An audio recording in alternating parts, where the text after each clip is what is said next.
All right, my name is Aaron Rhodes, and you're listening to the Shuttlecock podcast. We're sponsored by the Vinyl Underground at 7th Heaven, offering new and used vinyl at 76th and Truce in Kansas City, Missouri. Today on the show, we have Rick Maun. How you doing? I'm doing great. How are you, Aaron? I'm doing pretty good. Thanks for asking. Nice. But yeah, if anyone is not really sure of who Rick Maun is and what he does, I don't know, maybe do you want to give a brief introduction of yourself? I go by Rick Maun. I've had a lot of different tags and aliases throughout my time, but I used to just wander drunkenly and sharing my 10-cent songs with everyone, and that's what my purpose has been here. And luckily, I've grown to make a lot of friends in this community and been able to share my talents with them to help them grow themselves. So You make it sound like kind of a mythical thing. I like that. You're used to just wander and meet people as you went and share your music with them. That's how I feel. Just kind of been on the streets sometimes, sleeping on the streets to, sleeping on people's couches, and then finally I grew up and now I'm a little bit more relaxed about my moves, but I'm still here making music, which has always been a big part of my life and probably one of the most important things to give my life purpose, Mm. No, yeah, it was something that I was gonna kind of wait a second to ask about, but since you kind of mentioned it, you have like made music under several different names before, and so I think like one of your beat making names has been Osiris One. Yes, and that's like I don't know. I think one of the only things I found was just like an old Bandcamp page where you were like selling beats under that name, but it was just kind of a unique setup. I don't know if I'd ever seen someone like selling 30 whole beats on like just on a Bandcamp page like that. Yeah. I thought that was pretty cool. Yeah, I've tried a lot of different things to sell beats that wasn't that didn't make it seem like I was part of the rest of the people selling beats. Like I try to set myself apart from like using like I guess back when I was with Cyrus One, it was SoundClick. A lot of people just would make lease beats off SoundClick, and I didn't want to have those just like generic type of artists just buying beats and like then I never hear from them again or hear the finished product. I wanted to make it so I could work intimately with another artist. No, yeah, because I think if you do ever like kind of browse any of the more popular like beat like selling or releasing websites like a SoundClick or like a Track Train or something like that, like you do get kind of people just looking like for like whatever is like kind of trendy at the moment and is gonna like score them a quick viral hit or whatever. So I think I guess it is pretty smart of like anyone like not too interested in that, just like kind of finding their own crowd, and I think Bandcamp is usually kind of a cool setting for that because it's not like I don't know. I mean, I guess it's not like a site like a platform that a lot of people use like when they really want to just blow up and have a hit or something. Like it often is used by like kind of more underground and like people who are I don't know, like it is where like pretty much every punk band puts their demo and like kind of like DIY rap acts. I guess you kind of just gotta like find it, or I would just send people that link, and it was just easy instead of like uploading a batch of beats. It's just like this has been here, and like some of them are sold, but some of them aren't. So sift through it, and it wasn't easy to find that page. So. But I think like I've seen, but like you've released some tracks as Osiris One that have been on like the Intelligent Sound compilations. Yeah, there used to be a whole bunch of Osiris One online, Mm-hmm. including my SoundCloud, and it was like I remember at one point I had like 20,000 followers, like SoundCloud Generation 1, first gen SoundCloud. OG.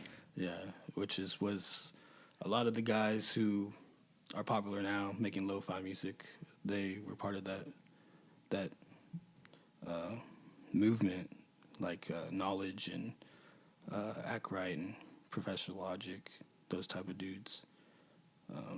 That's what Osiris One was, and eventually I just kind of got bored with it, so I deleted that SoundCloud. Oh man, do you regret getting rid of that page altogether? Like, Maybe not that point? page. I mean, because I was able to like kind of reinvent myself, which made it more exciting for me. I've never been one to like really dive into numbers, and like I just wanted to keep making cool things, you know. Mm. But I do regret deleting the Osiris One Bandcamp, because that had a lot of stuff that I don't have now. Yeah. So I've lost a lot of my work throughout the years deleting stuff off of the internet. So. Oh yeah, but maybe you could tell me a little more about like kind of that era of like beat making SoundCloud, because like I wasn't even there, like I wasn't really present for like even the earliest days of like kind of like hip hop SoundCloud, which kind of, you know, turned into like SoundCloud rap, like Yeah. with X and Lil Pump and all that stuff. But like I wonder like who else was like really big on like the first generation of like lo-fi like SoundCloud stuff for you, like because you mentioned Knowledge and he's working on like Right. huge projects right now and Right. he's like pretty well known, so like who else was really there for that era, and like what was it kind of what kind of sounds was it centered around, would you say? It was really interesting because it was more of a community, and the way SoundCloud was set up was so you can interact with each other and like collaborate with each other better, and there were forums and stuff like that. So there was like a small underground movement all coming up around that same time. Flying Lotus was, you know, getting more attention, and you know, the beat kids slowly started trickling into SoundCloud, and you know that was around the time too when Jay Dilla had passed away, and I think him passing away brought out all these bedroom producers, and that's when beats and SoundCloud got really popular, and some of those cats were like I think Submerse was one of them, Soosh, SOOSH. He's made some stuff on Project Moon Circle, I think. A lot of those guys. I can't even think of a. There was a lot of different cats on there that were like. All of a sudden, you're like hearing about them, and then you see dudes like. All of a sudden, you see them doing shows, and you're like, "What? This dude's doing a show? Like he's traveling around." And some of the Outer Peoples were part of that movement too, like Al PD. He was part of the Foot Clan. He's part of the Foot Clan, which had Dan Maddock in it, who's one of the Outer Peoples, and I don't know. Would you say like you were kind of part of like this new generation of kids who like got into beat making after like J Dilla's passing and like that first era there, or like were you already kind of like working at it and you just kind of found out about this website for it? Yeah, I was working on it already. I started like rapping and, you know, doing lyrics and stuff on a site before that. It was called D Music, and it also had a similar platform where you could talk on forums. There was like battle forums and stuff like that, but you could go through and favorite tracks and comment on tracks as well. So I was doing that, and then Jay Dilla definitely like I had started making beats, and once Jay Dilla passed, I was like, all right. And then like he put out Donuts, and then Donuts kind of like made me like a full-time beat maker, and that's when I like started trying to figure out where the beats I like to listen to were being, put out, and it was SoundCloud, and I was finding a lot of the more lo-fi and off-kilter. That was when like After One and stuff like that dude type of swing rhythms were kind of more popular, like broken beat. Mm-hmm. No, yeah, and I guess that kind of makes me curious also of, like, kind of just like your process, at least, and maybe even like if your process for making beats has really changed at all, like since then. Like, are you someone who does like sample like records and tapes and stuff, or is it a lot of like just finding sounds online and like, because I know you end up using a lot of sample pads and stuff like that. Mm-hmm. A lot of it is Foley recordings and records and just things I find interesting that I'll hear from a movie, or I'll go e-digging on YouTube a lot of the times and just like look up something that I remember from the past, or it's usually from the past, from my childhood. Like, you know, like I want to go back and sample Macho Man, and I'll like look up Macho Man on YouTube and find all his little quotes and throw it in there. You know, I've sampled stuff from like Pixar movies or like Kung Fu Panda, just like the dude's stick hitting a tree or something. So it comes from really anywhere that can make an interesting sound, or if I'm at an event and I want to capture that moment. I mean, no one else is gonna know that's from that, but in my mind, it's like, damn, I put that in there. Like, it's like almost like an inside joke to me. Yeah. Yeah. No, yeah, like I always appreciate like tiny little like kind of meta things about like music and stuff that I end up like writing about or photographing or whatever. So I can definitely like see like how someone else would kind of get that same like kick out of like sampling something or like using some kind of recording like that. Like, I don't know, I can't even think of like a good example of that, but like it's almost kind of like seeing like a photo of your photo. Like, no, like, yeah, I think that's kind of something like that. Like, I don't know. I'm sure other photographers can think of better examples of that, but yeah, and no, yeah, and what was like your first, you mentioned you were kind of rapping almost before you were beat making at one point? Right, I was rapping in high school, and it was so easy to like sell mixtapes in high school because everyone's just there. So like I would just make mixtapes. I would go to Kinko's and print off a cover, just get the CD jewel cases, make my mixtape and sell it for $2. I would leave school with like $200. So I was like, all right, I could just keep making, I was actually just making like parody raps, just like taking other beats from songs and parodying that song pretty much. And then I like found it. I discovered it's an outlet for the things I was feeling too. So yeah, I got way more serious about it, and I didn't want to steal beats no more either. So I wanted to just keep climbing that ladder to where everything's in house. I'm gonna produce my own music. I'm gonna make my own mixtapes. I'm gonna rap my own shit, and yeah. You mentioned you kind of started using it as like kind of an emotional outlet at some point after you had been like doing parody stuff for a while. Like, was there a moment where you were like putting like some really like emotional rhymes in like some parody rap you're trying to do, and you're like, oh no, this is kind of weird?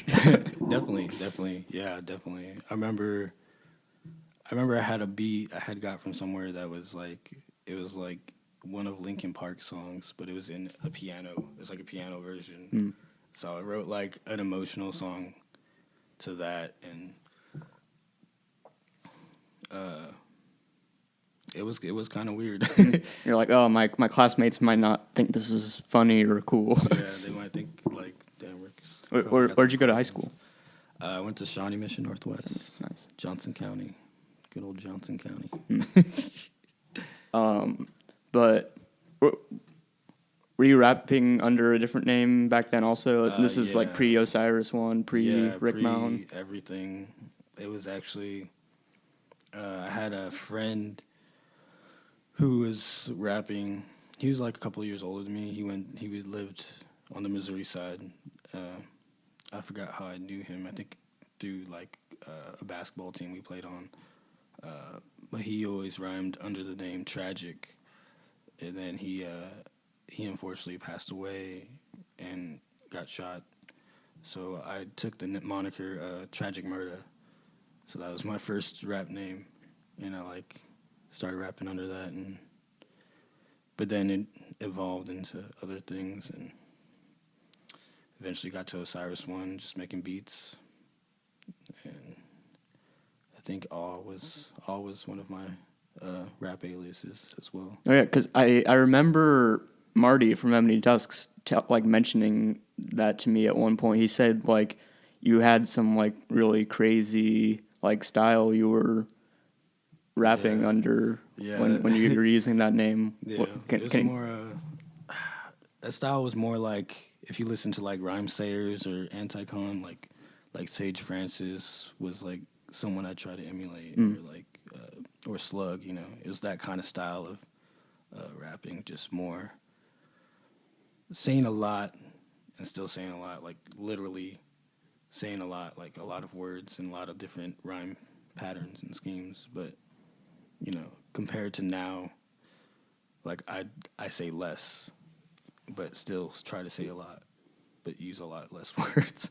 No, yeah, because you released the Anxiety LP last year. That was like your first release on Fuklyfe, which is your kind of label, collective, crew. Yeah, just kind of a art collective, kind of whatever, anything goes, pretty much. So it's it's also a shit posting page online. So there's that. But That's the future of music crews. You gotta have some good shit posts in there.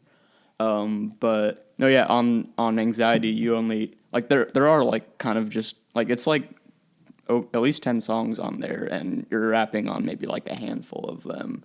So like yeah, I kind of understand that it is like kind of less is more, kind of choosing your words wisely at this point rather than just like barring out and going crazy for like 5 minutes. Yeah, also just making kind of catchy music that's just like that's more pleasant to the ear than just some guy like saying a whole bunch of words. You know, 'cause sometimes you know, that's good to listen to sometimes, but sometimes it's good to listen to things that are just that kind of just float. You know, where you don't have to pay attention so much, and like, but you still could hear like something being said.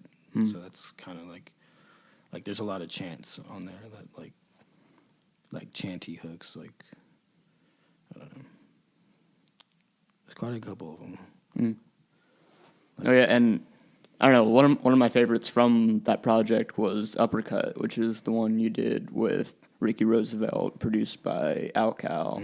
And that's just like, for me, like there are like a lot of more like kind of experimental moments on the album, but that song really kind of felt like a really cool like alt hip hop like anthem for me, like kind of just like a really cool like moment of like two like local hip hop like movements coming together and like kind of showing like two different kind of flavors that they each do and coming together in a cool way. Yeah, and from Lawrence, Missouri, and that's also the connection, which is, you know,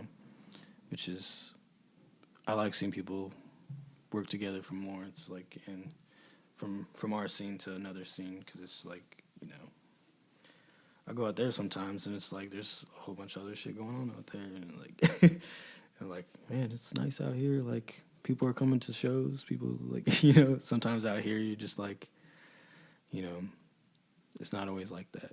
You don't always get the same support. Where I guess the support I'm talking about is where people give attention to the art, where they're just not showing up for a party. You know what I mean? No, yeah, and I guess Kansas City can probably feel like, I mean, relative to other places, not at all, but like it can be like almost oversaturated at some point, probably, because it's the same crews throwing the same type of shows, every so often. At the same location. And like in Lawrence, you are kind of just forced to reckon with like a whole different like type of music sometimes when you go out, because there are only like such a small handful of places that have like live music out there. Right.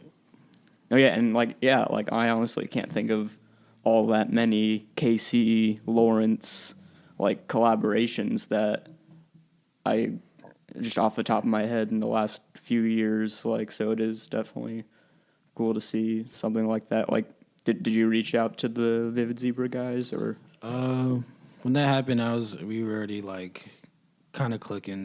We'd done some shows together and stuff like that, and so I've gone out there and kicked it with them quite a bit already. And I was like, all right, I need this type of joint for my album, because I want Alka to produce it, because that dude's an amazing producer and makes like, I don't know, different beats than I make. His beats are more, I don't want to say more, they're not necessarily more trappy. I mean, they are more trappy than that, but like I wanted to do something that was more that kind of style for the album with them. And that's exactly what I got. And like I kind of liked like writing in that style as well.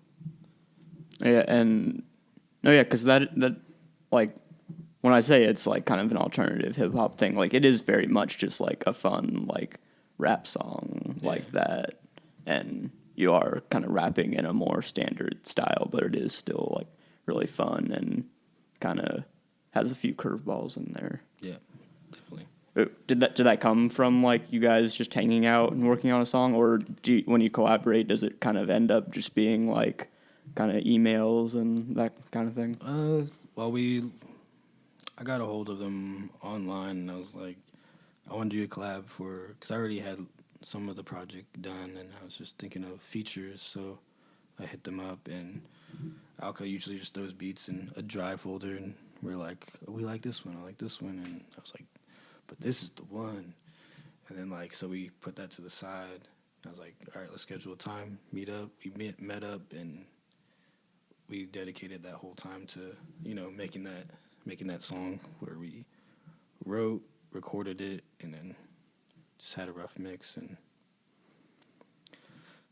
then I let someone else hear it, and they're like, I want to make a video to it. And then that's just how it goes. I just let it fall in place sometimes, and that's rather how I would like it, just to inspire others, just to kind of throw their part in, and stuff like that. Oh yeah, and that video is fun, and it's also like kind of a good contrast to what was the other video you had on that project that we put on? Salvation. Yeah, Salvation. Yeah. We put that on the Shuttlecock site, and that song's a little more of a bummer, but it has kind of like a looking up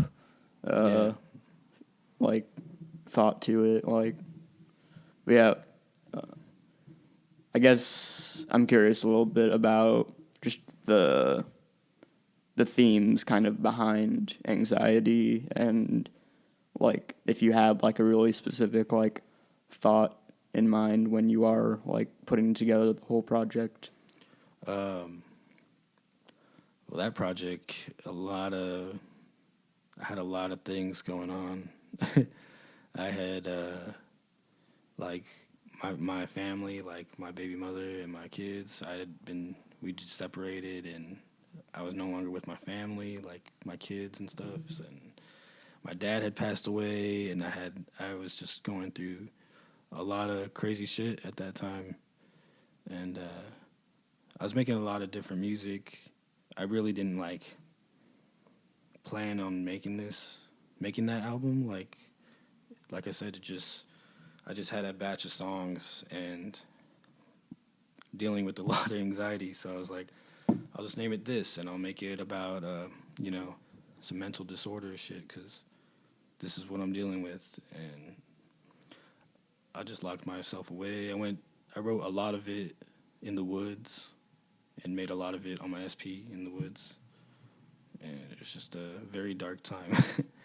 But I was able to make something that was dark and at the same time kind of gave you this like light at the end of the tunnel kind of perspective where, you know, this is me trying to climb out of this, and that's how I felt. And once I put that out and completed that, I felt like a whole bunch of weight had been lifted off of me. Sorry.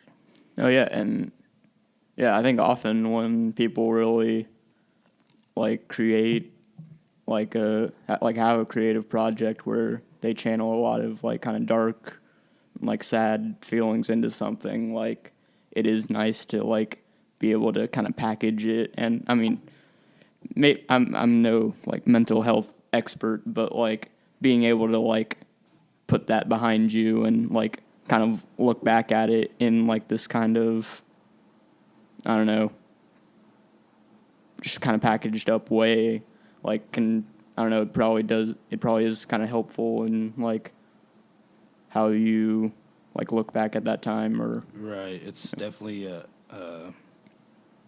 like a healing kind of thing, you know. I'm looking at all this, it's like a box of trauma, and it's just like, all right, well, man. And then I look where I am now and how I am in my head now compared to then, and like the things I did, the habits I had, and it's like I'm really happy. But at the same time, that where I grabbed all those ideas from, like that well has definitely been sucked dry. So going forward, it's been a difficult time trying to see where to draw from, you know, because it's like, man, I made it through this. Now what's next, you know? So. No, yeah, I guess what I was trying to say was like it is like a good way of feeling like the progress you make and like Right, exactly. Yeah, but no, yeah, what has been different in your like creative process recently? Like, have you been like kind of working on sounds and stuff that is like way different from that project? Definitely. Well, I've been working on a lot of collaborations and stuff like that probably gonna come out next year. But as far as me personally, like the stuff I've been working on has been more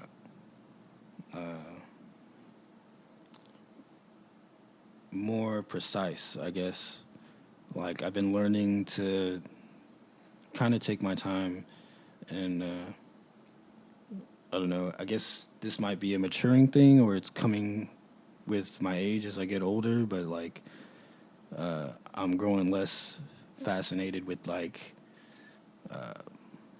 numbers and like trying to sell myself or to, I don't know, gain popularity or something like that to get my music out, whatever.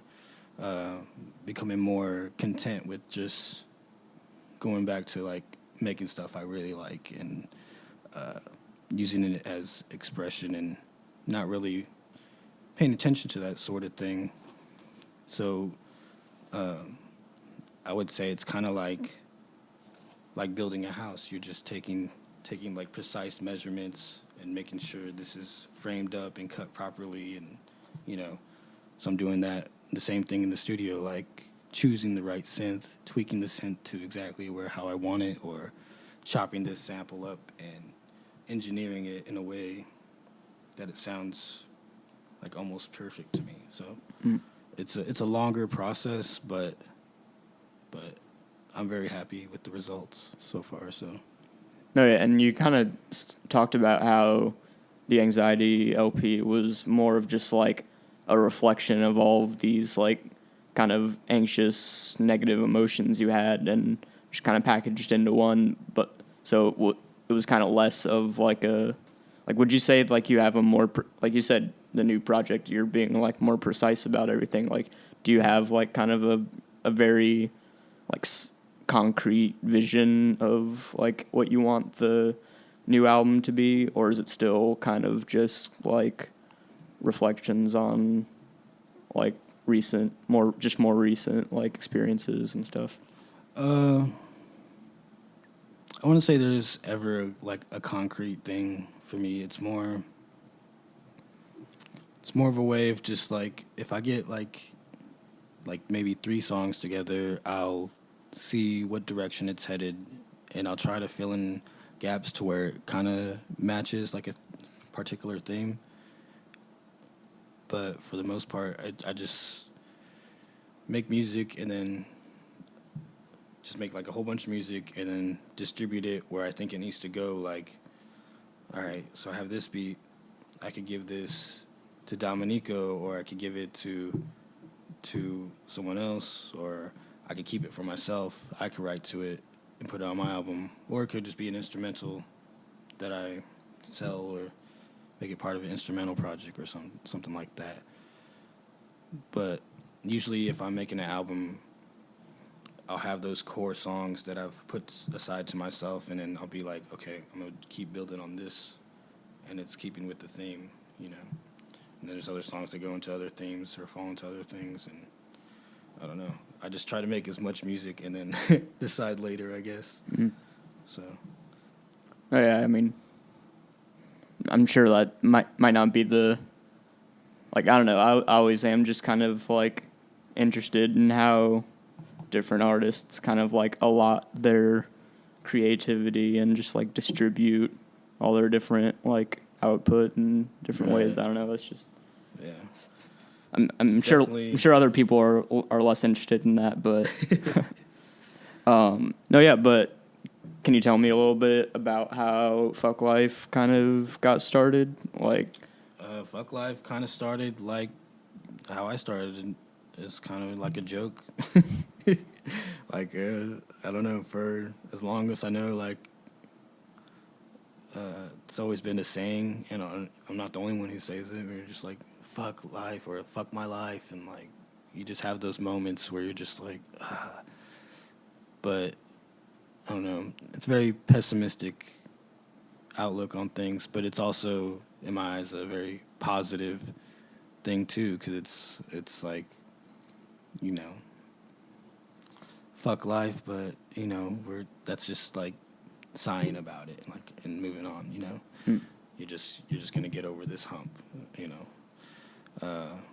but yeah, it started off as a joke, and then all of a sudden I was like, I don't know, me and Peter with Intelligent Sound, we always have discussions and joke about things and like kind of make up these scenarios where it's the most outlandish shit. And I was like, well, what if we just start a side label, you know, Fuklyfe, and just like do all this, you know, silly shit, and like just make it a lo-fi level label, and just you know, you can bring in like Doom Shop guys for shows, or you know. So I was like, that doesn't sound like a bad idea. So I'd go home and just kind of like discuss it with like some other friends I'd have over that are making music with me. It's like, man, you should put that out on Fuklyfe, and like. Then all of a sudden, you know, it became a thing where, like, all right, I told someone about it, and they're designing a T-shirt. Yeah. They designed a T-shirt that I've been thinking of the whole time, and that's all, like, the T-shirts started. And once that branding began, I was like, oh, this is pretty tight, so we're just going to roll with it. You know? Is that first T-shirt, is it a Toonami rip, or it's Konami. Konami, sorry. Yeah. I don't know my anime and things. You'll have to school me on that. You're all good? Yeah. No, yeah, and there is like a lot of like video game imagery and a lot of stuff, like, because there's another shirt that's like a Nintendo rip, and there's like a Mario one. There's a Mario one that's the coins, the Fuklyfe coins. This last one was like a construction tee that had a little Mario mushroom on it. I don't know, because me and Pete were working construction together for a while, so I was like, man, what if we design some construction gear and put Fuklyfe on the arm, you know, like, and then it happened. I'd love to see like a photo shoot of you and Pete in like your construction gear, but like also like having like your sample pads and like Right. the helmets and everything. We'll have to do that at some point. Yeah. But no, yeah, are video games a pretty like big influence or just like kind of part of like I'm sure you like end up sampling like some a lot video of game stuff. video games. I forever sample video games and anime and stuff like that. A lot of nerdy stuff. But yeah, video games is huge to me. I came here from playing video games, so I don't know. I'm just obsessed with like how far technology is coming. Like, I don't know. You could be so immersed in these games where you just feel like you're a cowboy. You know what I mean? So did you start on like N64 or GameCube or what were you playing first? The first thing of my own I got for Christmas when I was little was a Super Nintendo. So that was my first thing, and a Game Boy of course. But yeah, Star Fox was the game. Star Fox and Street Fighter.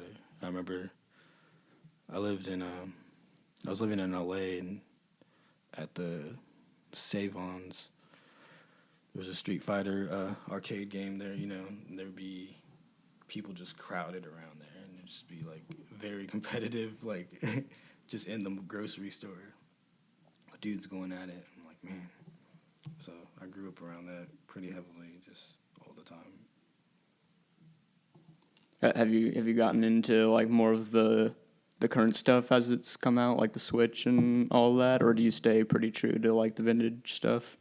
No, I'm hella into like the newer stuff. Like I was playing, of course, Red Dead Redemption, and I actually just got Soul Calibur today before I came over here.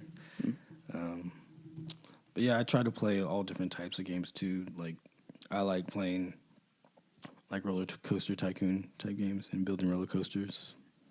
Oh yeah, I did a little like PC Zoo Tycoon at one point. That was a lot of fun. Zoo Tycoon was good, yeah.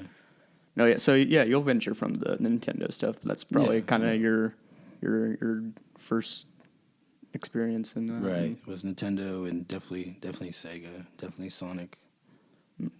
So look out on the new Smash Bros. You'll have a Rick Maun character in the game. Everybody get excited. Yes, I will be on the Smash Bros. For sure. Rick Maun confirmed Smash Bros. Character.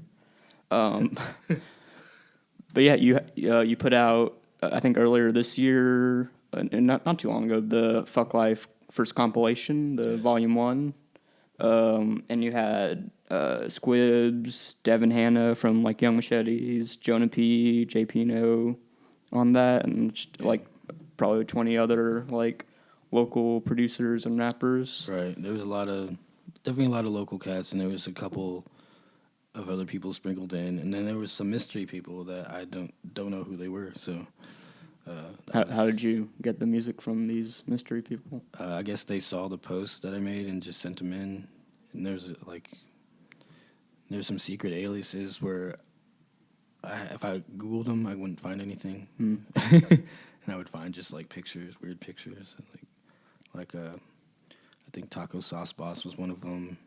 And So you think it's just your friends pranking you?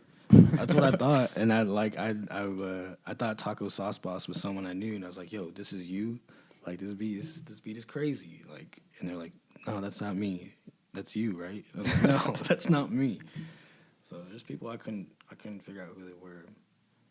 Some people I had to hunt down after I like released it, just so I could tell them their song was released, and now they follow what's going on with Fuklyfe, and they're about it. They're like, dang, I gave you that so long ago. It was a hard thing to do, too, 'cause I had like 60, 70 submissions to sift through, and it took me forever to like digest all the songs. It's a lot of music to digest, So.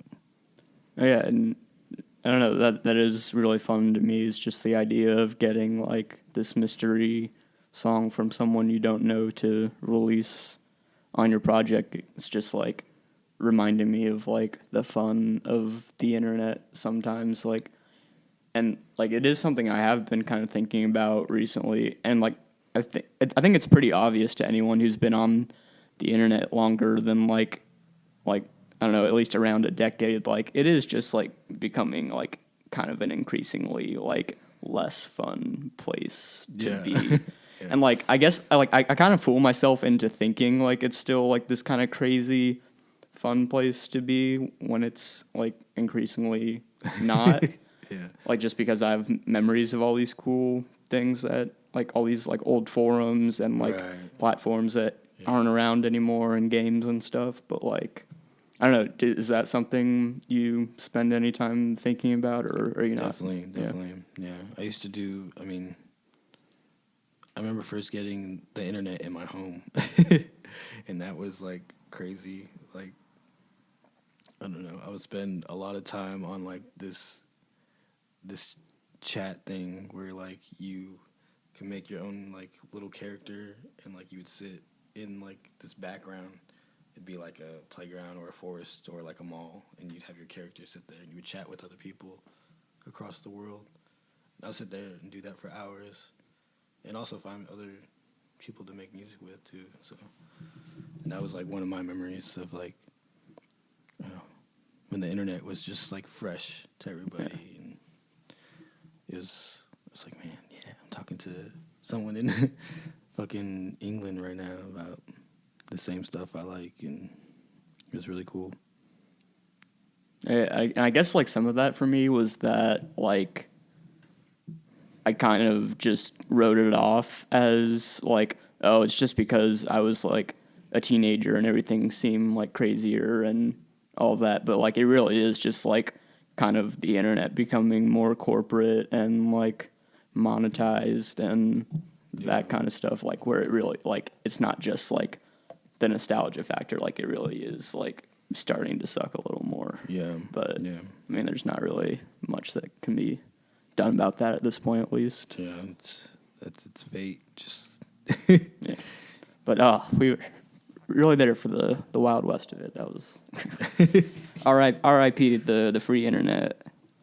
But yeah, no, and I wish I would have made it to this event you had. I regret not figuring out just whatever I was doing that night. But in last September, you had a hip hop house party / live stream event. oh yeah, yeah, yeah. I remember that. It had Ishida, had a couple of rap groups that were new that I hadn't even heard of, and had the KCB Box crew and myself. I think also, dang, what is her name? Face was on there as well, and Vimana was part of that. And yeah, it was a really good time. It was the first time I had the idea of live streaming like a house party where, you know, because I really wanted to just start live streaming stuff.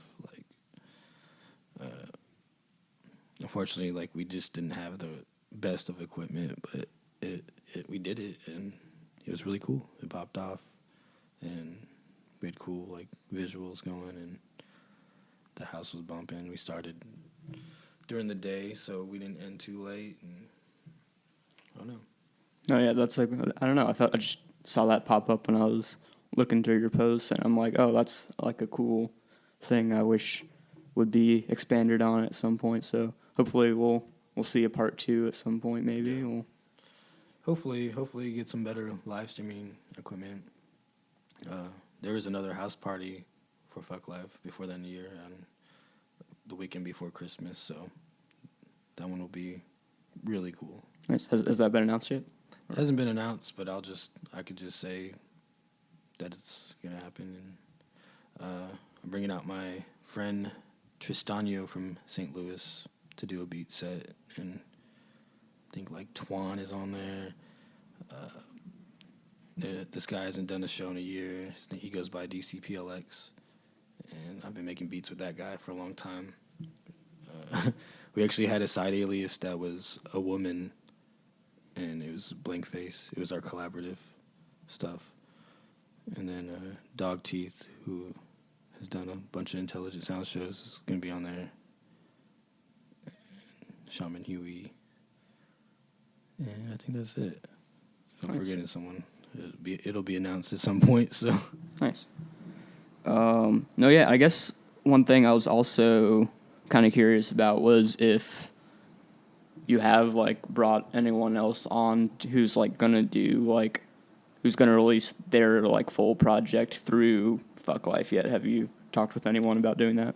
Yeah, I have a couple people who are gonna submit some projects for the upcoming year. I believe DCPLX is one of those guys, and if you haven't checked out his stuff, he has kind of more of a darker. He has a lot of like darker kind of beats that remind me kind of like what's that dude's name? I don't remember the dude's name, but it's really good music. It's really good, just like hard hitting and noisy, and also like video gamey type stuff. So there's another cat who's a lo-fi producer that should have a project as well next year. Nice. And I think there's a couple others, but I don't think it's kind of ways out before those get done. So. Nice. But yeah, is there anything we didn't get to that's important? Any other things people should be looking out for?